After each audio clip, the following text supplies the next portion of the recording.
हाँ बच्चों, आज मैं आपको बताने जा रहा हूं कुछ इंपॉर्टेंट नेम रिएक्शन और उनके मैकेनिज्म के बारे में, जो कि एग्जाम के पॉइंट ऑफ व्यू से बहुत इंपॉर्टेंट है। पहली नेम रिएक्शन रीमर-टीमन रिएक्शन। अक्सर इस पर क्वेश्चन पूछा जाता है बच्चों, क्या होती है रीमर-टीमन रिएक्शन। रीमर-टीमन रिएक्शन का दो फॉर्म होता है। पहला फॉर्म क्या होता है, फिनॉल का रिएक्शन यदि क्लोरोफॉर्म विद एल्कली कर दें हम 340 केल्विन पर,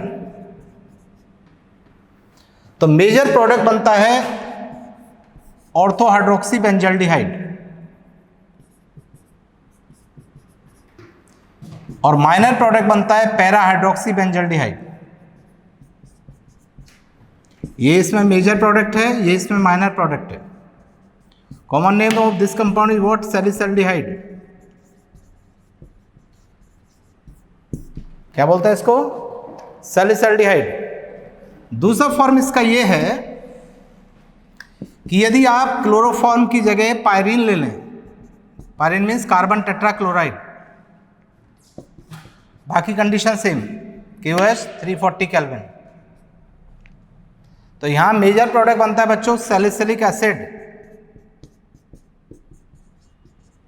major salicylic acid. Minor product बनेगा पैरा हाइड्रोक्सी बेंजोइक एसिड।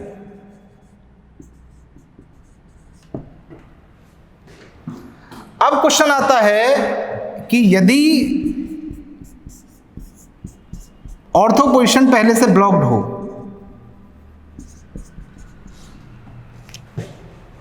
और आपको क्लोरोफॉर्म विद एल्कली रिएक्शन करा दें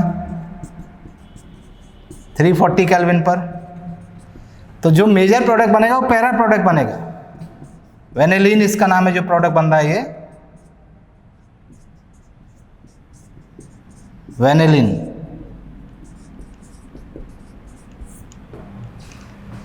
ये तो रिएक्शन है, ये तो याद करने की बात होगी, आपने कर लिया कि फिनॉल की रिएक्शन क्लोरोफॉर्म विद एल्कली करते हैं तो पैरा मेजर बनेगा और ऑर्थो मेजर बनेगा और पैरा जो है वो माइनर बनेगा। यदि क्लोरोफॉर्म की जगह CCl4 ले लें तो हमारा पैरा प्रोडक्ट क्या बनेगा, सैलिसिलिक एसिड बनेगा, और जो ये हमारा जो ऑर्थो प्रोडक्ट होगा वो सैलिसिलिक एसिड बनेगा और जो पैरा प्रोडक्ट होगा हमारा माइनर होगा। तो यहाँ पे आपको सीखना ये है कि ये प्रोडक्ट बना कैसे, इसका मैकेनिज्म क्या है।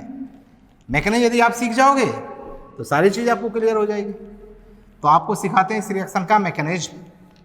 हेडिंग डालिए, मैकेनिज्म ऑफ रीमर-टीमन रिएक्शन।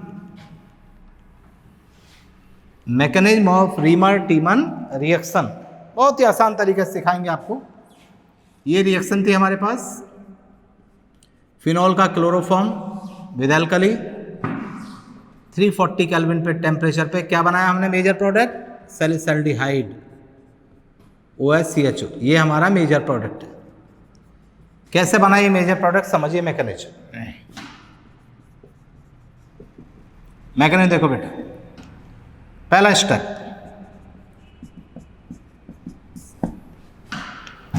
सबसे पहले यहां पे क्लोरोफॉर्म एल्कली से रिएक्ट करेगा। जैसे क्लोरोफॉर्म एल्कली कैसे आयनाइज होगी, K+ and OH-। OH- attack किया इस पे, माइनस को क्या चाहिए, प्लस चाहिए। H+ यहां से निकलेगा, कार्बन की इलेक्ट्रॉनिटी हाइड्रोजन से ज्यादा है। ये H+ इसके साथ क्या निकाल दिया, H2O। कार्बन पे कैसा चार्ज आ गया, नेगेटिव चार्ज, ये बन गया CCl3 माइनस। नाउ क्या बचा हमारे पास, K+। इस प्लस को माइनस चाहिए, Cl- से निकलेगा, Cl- इसके साथ KCl निकाल दिया। इस पे कैसा चार्ज आ गया, पॉजिटिव। नेगेटिव पहले से लगा है, पॉजिटिव आ गया, न्यूट्रल हो गया ये बन गया। दिस इज कॉल्ड ए डाइक्लोरोकार्बीन। डाइक्लोरोकार्बीन ये कौन सी रिएक्शन आपने देखी, जैसे आपने नेम रिएक्शन पढ़ा है, addition reaction, substitution reaction, elimination reaction, rearrangement, ये 4 टाइप की रिएक्शन होती हैं। तो आप बताइए कौन सी रिएक्शन है? यहाँ पे क्या हो रहा है? एलिमिनेशन हो रहा है।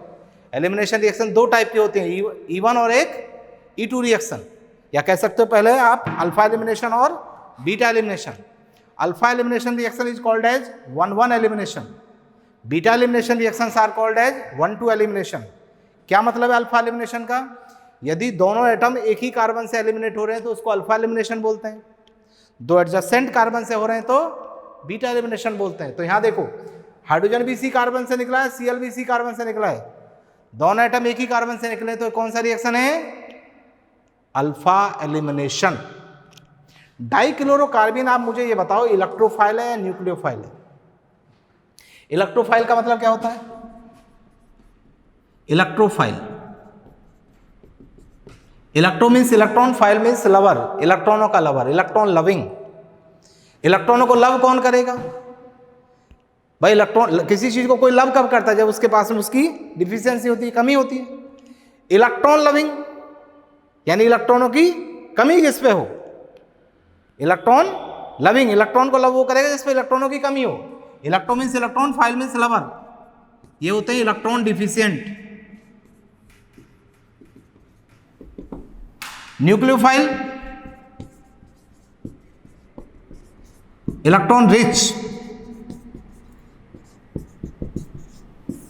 जिस पे इलेक्ट्रॉनों की कमी है उसको क्या कहते हैं बच्चों? इलेक्ट्रोफाइल। और जिस पे इलेक्ट्रॉनों की अधिकता है उसको क्या बोलते हैं हम? न्यूक्लियोफाइल। आप बताओ, ये इलेक्ट्रोफाइल है न्यूक्लियोफाइल है? क्या सोच रहे हैं आप? ये सोच रहे होगे कि साहब ये तो न्यूक्लियोफाइल है क्योंकि यहाँ पे लोन पेयर लगा है, इलेक्ट्रॉन लगे। आप गलत हैं। क्यों गलत हैं? कितने इलेक्ट्रॉन है यहाँ देखो, 2, एक बॉन्ड में 2 इलेक्ट्रॉन, 4 और 2 6। इस डाइक्लोरोकार्बिन में 6 इलेक्ट्रॉन है। इसका मतलब इसका तो ऑक्टेट ही पूरा नहीं है, इलेक्ट्रॉन डिफिशिएंट है ये। और जिस पे इलेक्ट्रॉनों की कमी है वो क्या कहलाएगा बच्चों? Electrophile. Remember this point, dichlorocarbene is the electrophile. Now step second, ये फिनॉल है हमारे पास में। You know that phenol is acidic in nature, और जो नेचर में एसिडिक होते हैं वो क्या करते हैं? H+ डोनेट करते हैं। यहां से H+ निकल गया तो फिनॉक्साइड आयन बन गया, फिनॉक्साइड आयन। स्टेप थर्ड, इस फिनॉक्साइड आयन पर क्या करेंगे हम? हमारा जो पहले स्टेप में इलेक्ट्रोफाइल बना है उसका अटैक होगा डाइक्लोरोकार्बिन का, CCl2 का। कैसे अटैक होगा देखो, यहाँ 1 2 3 एक हाइड्रोजन है इसमें, कार्बन की वैलेंसी 4। ये लोन पेयर है, ये लोन पेयर साइड में जाएगा, डबल बॉन्ड कॉर्नर पे जाएगा। जब भी रिजोनेटिव स्ट्रक्चर बनाते हैं तो लोन पेयर साइड में जाता है, डबल बॉन्ड कॉर्नर पे जाता है। तो यहाँ कैसा चार्ज आया? माइनस। माइनस का मतलब इलेक्ट्रॉनों की अधिकता, और ये इलेक्ट्रोफाइल मीन्स इलेक्ट्रॉनों की कमी। तो कमी वाला अधिकता की तरफ माइग्रेट कर जाएगा, ये वाला इस पर अटैक कर जाएगा। ये बनेगा आपके पास में डबल बॉन्ड हो, H CCl2 माइनस, ये वाला माइनस चार्ज इस पे आ गया। नाउ ये बॉन्ड यदि मैं यहाँ शिफ्ट कर दूँ, यहाँ क्या आ जाएगा? Double bond. जैसे यहाँ डबल बॉन्ड आएगा, कार्बन की वैलेंसी 2 2 4 और 1 5, जो कि पॉसिबल नहीं है। ये बॉन्ड तुरंत O की तरफ चला गया। O पे कैसा चार्ज? माइनस। H पे कैसा चार्ज? प्लस। ये H+ तुरंत इस पर अटैक कर गया। क्या बन गया? अब ये CHCl2 बन गया। ये बन गया बच्चों O माइनस CHCl2। बोलो। नाउ इसमें 2 Cl जुड़ा हुआ है, तो इस पे 2 NaOH का हमें अटैक कराना पड़ेगा, क्योंकि NaOH तो हमारे पास है ही अवेलेबल। 2 NaOH डालो, 2 NaOH 2 Na 2 Cl के साथ 2 NaCl निकाल देगा, और इस कार्बन पे 2 Cl निकल के 2 OH जुड़ जाएंगे। O माइनस CH OH, एक ही कार्बन पे 2 H होते हैं। अभी बताया था मैं आपको पहले पिछले वाले लेक्चर में, क्या बताया था? Geminal diol, geminal diol. और जेमिनल डायोल जो होता है बच्चों अनस्टेबल होता है। एक ही कार्बन पे 2 H है तो जेमिनल डायोल बोलते हैं, और एडजेसेंट पे 2 H है तो विसनल डायोल बोलते हैं। अनस्टेबल होने के कारण ये यहां से वाटर मॉलिक्यूल लॉस कर देगा, ये H2O निकल जाएगा। ये क्या बचा हमारे पास, O minus CHO, O minus CHO। अब क्या बचा हमारे पास, ये H प्लस बचा हुआ है, H प्लस इस पे अटैक करा दो बच्चों, H प्लस इस पे आ गया, क्या बचा, OH CHO। This compound is salicylaldehyde. गौर से देखो ये है या नहीं है। तो हमने ये प्रोडक्ट बनाना था और ये रास्ता है इसका, ये मैकेनिज्म है, ये पाथ है इसका, ये रूट है इसका। तो हर रिएक्शन को आपको पढ़ना है, लेकिन साथ के साथ मैकेनिज्म सीखना है। कारण है कि एग्जाम में, खासकर जब आप जेईई एडवांस वगैरह का एग्जाम देने जाएंगे तो उसमें इंटरमीडिएट जरूर पूछा जाता है, कभी कभी नीट में भी पूछ लिया जाता है, नीट के एग्जाम में, कि रीमर टीमन रिएक्शन में 4 ऑप्शन दे दिए जाएंगे, कौन सा इंटरमीडिएट बनेगा। आप यदि लास्ट ईयर के पेपर लगाएंगे तो आपको क्वेश्चन भी मिल जाएगा। अक्सर ये पूछा जाता है डाइक्लोरोकार्बिन, दिस वन। तो मैकेनिज्म सीखना बहुत जरूरी है। तो this is the complete mechanism of reamer Tiemann reaction. इसको अच्छे से तैयार कर लीजिए, इसके ऊपर क्वेश्चन आएगा। It is the method of preparation of salicylaldehyde as well as salicylic acid. और सैलिसिलिक एसिड का भी यूज है, आपको एस्प्रिन वगैरह बनाने में ये बड़ा काम आएगा, मैं बता दूंगा अभी आपको। हाँ बच्चों, दूसरी रिएक्शन पे आते हैं हम, Kolbe Schmitt reaction. It is also the reaction of the phenol. जैसे आपने अभी पढ़ा कौन सी रिएक्शन, रीमर टीमन रिएक्शन। ये कौन सी रिएक्शन है, कोल्बे-स्किमिडेट रिएक्शन, ऑल्सो कॉल्ड है कोल्बे रिएक्शन। इसमें क्या होता है बच्चों, सोडियम फिनॉक्साइड। सोडियम फिनॉक्साइड कैसे बनता है, फिनॉल। फिनॉल हम लेते हैं, फिनॉल का NaOH से रिएक्शन करेंगे, सोडियम फिनॉक्साइड बनेगा। क्या बनेगा, सोडियम फिनॉक्साइड, यहीं लिख देते हैं। इसके बाद इसकी रिएक्शन करते हैं हम कार्बन डाइऑक्साइड से, और साथ में इसका एसिडिफिकेशन करते हैं। Phenol on reacting with NaOH followed by reaction with carbon dioxide followed by acidification, product क्या देता है, सैलिसिलिक एसिड देता है। हीट करते हैं अंडर प्रेशर, सैलिसिलिक एसिड इसमें मेजर प्रोडक्ट बनता है।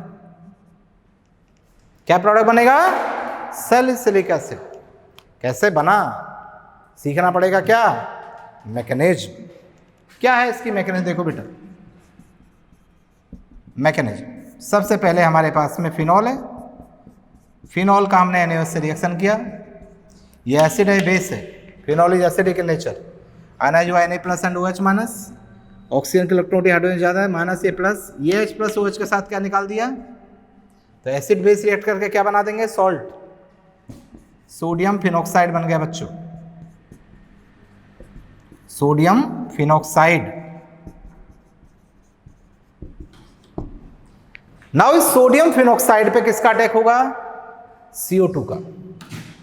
CO2 का अटैक कराएंगे बेटा, this is CO2। CO2 is a weak electrophile. क्या है ये, न्यूट्रल इलेक्ट्रोफाइल है, वीक इलेक्ट्रोफाइल। ऑक्सीजन के इलेक्ट्रॉन कार्बन से ज्यादा बॉन्ड शिफ्ट किया हमने, यहाँ कैसा चार्ज माइनस और यहाँ प्लस आया। नाउ देखो बेटा, ये माइनस का मतलब लोन पेयर, 1 2 3 एक हाइड्रोजन इस पे, ये लोन पेयर साइड में जाएगा, डबल बॉन्ड कॉर्नर पे जाएगा। यहाँ पे कैसा चार्ज आ गया, माइनस। यहाँ पे कैसा चार्ज आया था, प्लस। ये प्लस इस माइनस पे अटैक कर जाएगा, ये बनेगा double bond HCOO minus, Na plus बाहर है अभी हमारे पास। ये बॉन्ड यहाँ देखो शिफ्ट किया तो यहाँ माइनस चार्ज आया है, उसके बाद में ये CO एज इट इज बचा हुआ है, और जब इधर शिफ्ट किया तो यहाँ प्लस आया, तो ये प्लस इस माइनस के साथ में बॉन्ड बना दिया। अब क्या होगा, ये जो Na प्लस बचा हुआ है ये इस पर अटैक कर जाएगा, ये बन जाएगा हमारे पास में। बहुत इजी तरीका बता रहा हूं आपको। H ये हो गया COONA, COONA। नाउ यदि इस बॉन्ड को मैं यहां शिफ्ट कर दूं, यहां क्या आ जाएगा, डबल बॉन्ड। क्या आ गया, डबल बॉन्ड। यहां डबल बॉन्ड आने से कार्बन की वैलेंसी गिनो, 2 2 4 और 1 5 पॉसिबल नहीं है, तो ये बॉन्ड तुरंत इधर शिफ्ट हो गया, यहां माइनस चार्ज आ गया। ये स्ट्रक्चर बन गया हमारे पास में।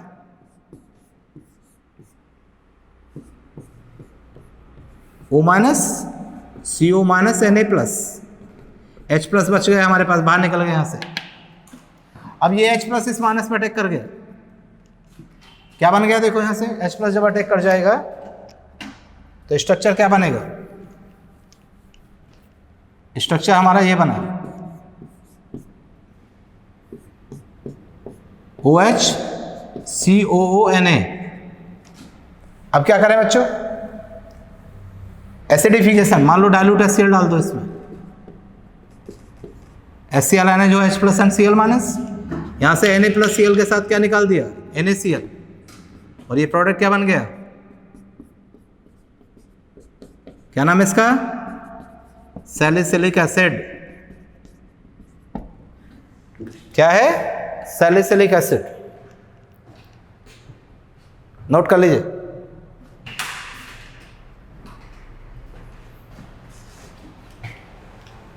This is a complete mechanism of Kolbe reaction और कोल्बे स्किमेडेट रिएक्शन। तो आपने दो रिएक्शन का मैकेनिज्म सीखा, दोनों फिनॉल की रिएक्शन है, 12th के लिए बहुत ही इंपॉर्टेंट रिएक्शन है, 12th बोर्ड में अक्सर काम आती हैं। देखिए जो मैं बताऊंगा वो कंपटीशन में तो आएगा ही आएगा, लेकिन साथ के साथ यहाँ से आप बोर्ड की स्ट्रांग तैयारी कर सकते हैं। बोर्ड की अलग से कोई प्रिपरेशन नहीं की जाती है। यदि आप IIT मेडिकल की तैयारी कर रहे हैं तो समझिए बोर्ड में तो टॉप करेंगे ही करेंगे। बोर्ड का कोई अलग से कोई ऐसा नहीं कि आपको कुछ अलग से पढ़ाया जाएगा। आपको सारी चीज़ें जो आप IIT और मेडिकल के सिलेबस में वो सब 12th में 11th में दी गई हैं, तो आप साथ के साथ इसको तैयार करो। यहाँ पे आपने देखा कि जो रीमर टीमन रिएक्शन है और कोल्बे रिएक्शन है, दोनों में एक इंपॉर्टेंट प्रोडक्ट बना सैलिसिलिक एसिड। सैलिसिलिक एसिड का यूज बहुत इंपॉर्टेंट है, usage of salicylic acid.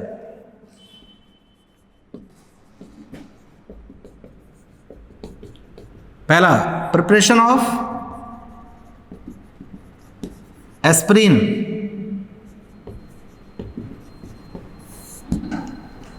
Aspirin कैसे बनता है, सैलिसिलिक एसिड का रिएक्शन आप एसिटिल क्लोराइड से कर दें। हाँ बच्चों, यूजेज ऑफ सैलिसिलिक एसिड, एक इंपॉर्टेंट यूज है प्रिपरेशन ऑफ एस्प्रिन। एक एस्प्रिन पेन किलर होता है, मेडिसिन होती है। कैसे बनता है सैलिसिलिक एसिड का रिएक्शन, आप कर दें एसिटिल क्लोराइड से, ये HCl निकलेगा यहाँ से और प्रोडक्ट ये बनेगा OCOCH3COH। This is called a two acetoxy benzoic acid, also called a aspirin, common name है इसका। This is a painkiller. Aspirin बनाने का दूसरा मेथड ये है कि इसकी रिएक्शन आप एसिटिक एनाइडाइड से कर दें। सैलिसिलिक एसिड की रिएक्शन एसिटिक एनाइडाइड से, सेम COCH3 ऑक्सीजन पे जुड़ेगा। अब आप मुझे बताओ बाई प्रोडक्ट क्या निकलेगा यहाँ से, एक H निकल के यहाँ से जुड़ गया COCH3, तो COCH3 दो थे, एक यहाँ से CH3CO बचा, एक O बचा, एक H बचा, तो बाई प्रोडक्ट क्या निकला यहाँ से एसिटिक एसिड। पहला यूज तो हमारा ये है, सैलिसिलिक एसिड का एस्प्रिन बनाने में काम आता है। Second use, preparation of सैलोल। Preparation of सैलोल intestinal antiseptic होता है, ये डेरिवेटिव ऑफ डिटोल। कैसे बनता है देखो, है सैलोल, फिनॉल का रिएक्शन, सैलिसिलिक एसिड का रिएक्शन फिनॉल से कर दीजिए, C6H5OH, प्रेजेंस ऑफ POCl3, यहां से H2O निकल जाएगा बच्चों। H2O निकल के ये प्रोडक्ट बनेगा, इसको बोलते हैं phenyl salicylate. Phenyl salicylate also called as salol, intestinal antiseptic. और लास्ट यूज इसका मैं बता दूं आपको, preparation of oil of wintergreen. Preparation of oil of wintergreen, इसमें क्या करते हैं, सैलिसिलिक एसिड का रिएक्शन मिथेनॉल से करते हैं बच्चों, फिनॉल की जगह मिथेनॉल, H2O निकल जाएगा यहाँ से, और H2O निकल के आपका ये बनेगा methyl salicylate, methyl salicylate, also called है oil of wintergreen.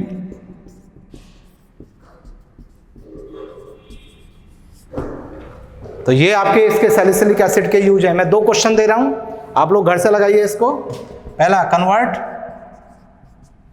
Benzene into aspirin, benzene into aspirin. दूसरा, कन्वर्ट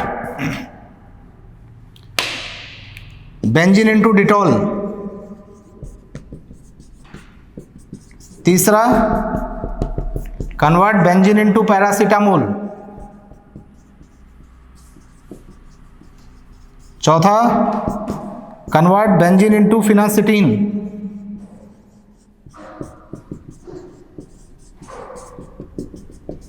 ट्राई करो, ये आपको ट्राई करना है।